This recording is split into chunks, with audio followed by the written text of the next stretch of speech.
How to log into Walmart employees account. Hey everyone, in this video I'll show you a quick and easy way to log into your Walmart employees portal. First thing you do is open your web browser and search for Walmart employee login, and you'll find the first link one.walmart.com. This one is not for regular users, but it's for associates and guests. So tap on the first link that you see here, or you can directly go to one.walmart.com.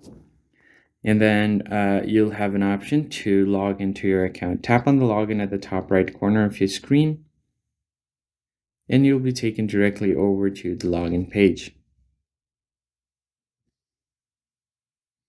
So right here, as you can see, you have an option to select your user ID.